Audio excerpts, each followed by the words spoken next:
God is still on the throne, and prayer changes things.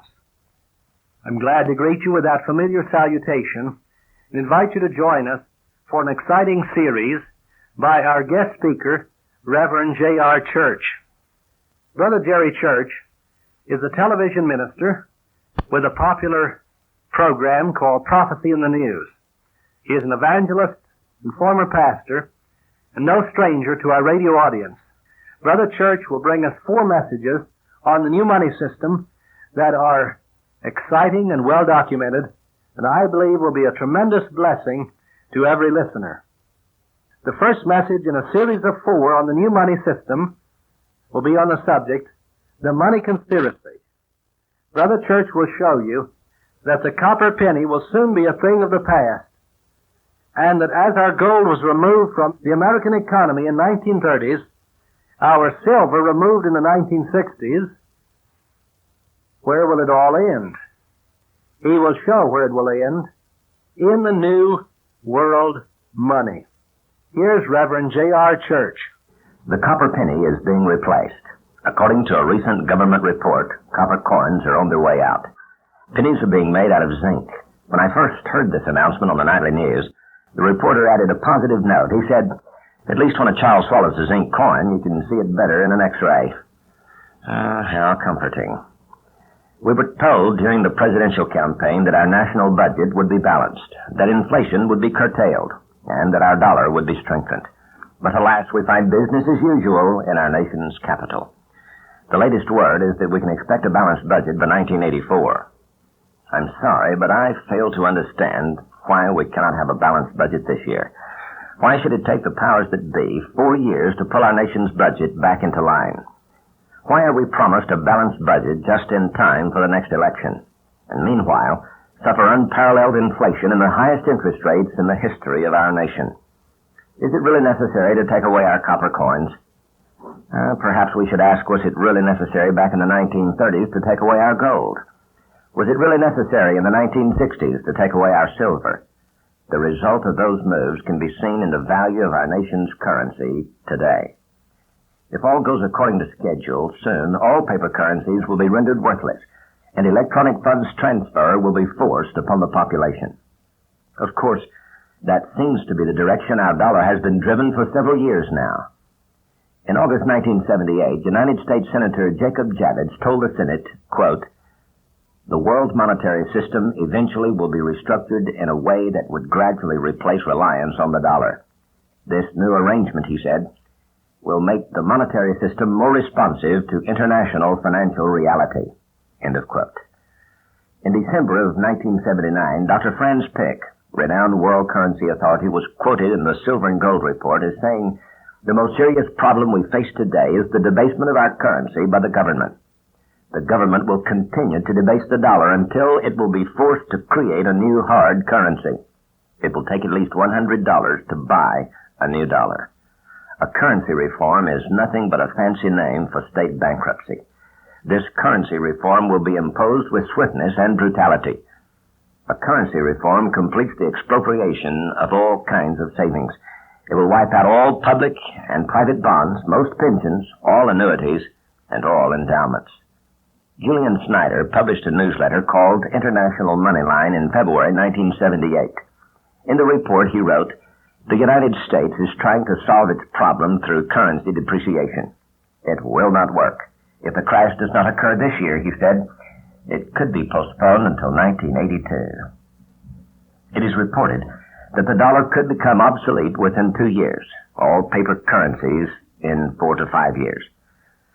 Bill Newkirk, reporting for the Associated Press, said recently, "A new world exchange system which will dominate the economies of nations for the next 25 years is but months away." One of the most significant fulfillments of Bible prophecy, designated as a sign to characterize the end time, is the development of a new one-world money system, which the Bible calls, I think, the mark of the beast. In fact, I believe it to be the second most important fulfillment, the first being the return of the Jew to his land. One of the 4 horsemen of the apocalypse found in Revelation chapter 6 carried a balance in his hand, a measure of wheat for a penny, and 3 measures of barley for a penny. What a vivid description of the world's economy during the last days. Some years ago, George Humphrey, who once served as Secretary of the Treasury, declared, "We are on the verge of something that will curl a man's hair to think about it." He said, "It will make the 1930s look like rip-roaring prosperity." Elliot Janeway, renowned economist, said recently that if we can't get the interest rates down, it's going to make 1929 look like a prosperous lawn party. In the mid-1970s, a publication called World Bank, paper number 447, article 3, predicted the economies of the world to remain fairly stable until the early 1980s, beyond which time it predicted them falling in domino fashion.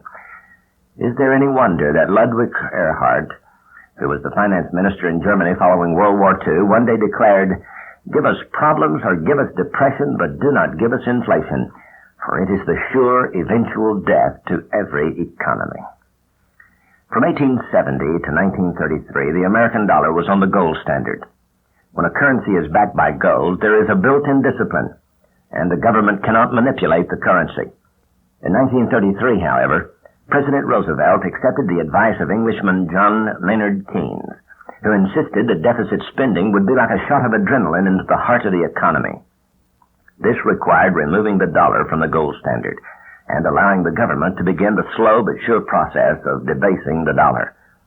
In a publication called The Invisible Crash, Mr. James Dines wrote, page 5, "Today's crisis has been building since 1933. There has been no precedent for such monetary instability in the financial history of the world. The man on the street has no concept of the financial panic which could lie just before us." In 1934, gold was required to be turned into the government at $20.67 an ounce. Immediately, its value was increased to $35 an ounce, producing a huge profit for the government. What happens when the price of gold is increased? Well, the value of the dollar comes down. In 1934, our government began to print more dollars without any increase in substance and spend them. Year after year, our Congress approved deficit federal budgets which required the printing of additional dollars to finance those deficits. Our national debt now exceeds $893 billion. By 1982, the cost of servicing the national debt will eat up all the government tax money available. Dr. H.A. Merklein, director of the International Institute University of Dallas, wrote in a publication called World Oil in 1976 that according to his projections, the longest time that the federal government could possibly remain viable would be the close of the fiscal year 1981. Now, I do not know how accurate these economists are, but surely they cannot be too far wrong. It is only a matter of time, it seems, until our government and our nation will have to face the stark reality of national bankruptcy. When the dollar fails, the other currencies of the world will also fail. The coming depression will be felt around the world. Isn't it strange that the problems we face here in America are also being faced by every other country in the world? Is every other country and every other economy so closely tied to the United States dollar that when we fall, they shall fall? It was not so in 1929. Why should it be so today? Is it by mere coincidence that every other nation has been as derelict with their budgets as our nation seems to have been? Can we really blame ourselves for the death of the dollar? This coming worldwide depression is either the biggest coincidence in the history of humanity, affecting every nation at the same time, or else there is a conspiracy afoot to debauch the dollar and destroy the economies of the world. Listen to a statement made in 1910 by Nikolai Lenin, leader of the Russian Communist Revolution. Quote, "The surest way to overthrow an established social order," he said, "is to debauch its currency." End of quote. Now I realize we don't like to think in terms of a conspiracy, and we are all willing to give our president a chance to bring the economy into line. We are all suffering, but we are all patriotic Americans, and we love our country. If there is a conspiracy, what would be the goal, the aim, the motive for destroying the American dollar, and along with it, all of the other currencies of the world? The answer to that question can be found in the prophecies of the Bible. Revelation chapter 13, verses 16 and 17. He causeth all, both small and great, rich and poor, free and bond, to receive a mark in the right hand or in their foreheads, and that no man might buy or sell save he that had the mark, or the name of the beast, or the number of his name. A worldwide economic system is being developed, called in the Bible the mark of the beast. According to Bible prophecy, there will come a day when the economies of the world will require a mark in the flesh of a hand or forehead in order to participate in the marketplace. No exchange of money will be possible without that mark. Believe it or not, such a system is being developed today. Electronic funds transfer appears to have all of the answers to our monetary problems. It will take the place of paperwork in the writing of and processing of checks. It will remove all need for currencies, which some argue is the inspiration for all crime, burglaries, and robberies. When all of the world is on the computer, all economic systems can be stabilized, thus solving the problems of inflation. Sounds like a utopian dream, doesn't it? The plastic debit card, which is presently replacing credit cards across the nation, seems to be the ultimate answer to make everybody honest. No more money under the table. Organized crime will fade away. Sounds good. But wait a minute. There are some built-in problems. Plastic cards can be stolen. Computer theft is a growing menace. And the big question is, who's going to control the computer? Whoever controls your bank account controls you. However you want to look at it, you will no longer be a free person. You will be a slave. Once the computer card replaces your currency, it will only be a matter of time until the mark in the flesh of your hand or forehead will be required in order to activate your bank account. Identification is a very difficult procedure, and obviously, with the world's growing population, there will eventually only be one way to identify the holder of your bank debit card. Today, those who possess a bank debit card are asked to memorize a secret code. But that does not guarantee against some dishonest person counterfeiting your plastic card and obtaining your secret number. The only way to identify the holder of a card as being its owner is to let the computer read the identifying marks from the flesh of the one in possession of that card. It is inevitable. There is no other way to guard against a gross misuse and abuse of computerized, cashless medium of exchange. One of the most significant fulfillments of Bible prophecy during the last days is the development of electronic funds transfer. The development of computerized money is a perfect explanation of that description given in the book of the Revelation, chapter 13. Now realize the chapter is written in somewhat cryptic language, but remember, please, it was written 2,000 years ago in the primitive language of that day. There was no vocabulary with which to adequately describe the development of the computer. It is referred to, I think, in verse 14 as an image.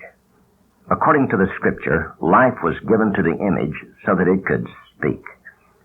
Though science has never been able to create life, the computer is admittedly the nearest thing to it. Computers can think and speak today. The computer is a mechanical brain. It is the nearest thing to the creation of life ever developed by the ingenuity of man. Is it not the fulfillment of this ancient prophecy? The events of our generation leave little doubt as to the importance of the computer in our society and of its inevitable use by a worldwide government for the enslavement of man. In March 1980, a new banking act was passed by the Congress of the United States.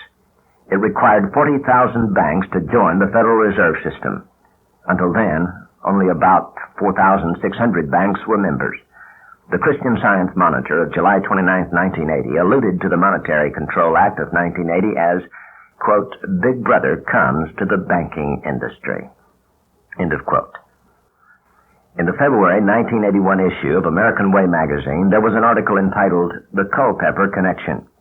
It was the story of an underground facility built into the side of a mountain in the lush green foothills of Virginia, overlooking the Shenandoah Valley. The facility, located near the small town of Culpeper, Virginia, controls a nationwide network for the Federal Reserve Bank. It acts as a switching system for all banking transactions across America. Every bank transaction goes through the computer at Culpeper. Over $70 trillion a year are fed through the system. It is called a store and forward communications system. Every bank transaction is required to be entered into the computer, so that if there was a computer failure somewhere in the nation, the Federal Reserve would not lose the message. According to Al Tinklingberg, director of the facility, there are a number of concerns connected with computerized banking. He said that as the use of the Fed wire increases, he and his crew have nightmares about computer failure. If the wire is interrupted for 25 minutes, it is major news in the Wall Street Journal. An interruption of a few hours would send costly ripples into every corner of the economy. Another concern is security. With billions of dollars in the electronic pipeline and no paperwork to authenticate these transactions, officials acknowledge the potential for sophisticated thievery. Not surprisingly, Mr. Tinklingberg is tight-lipped about the codes and checks that protect the switching system.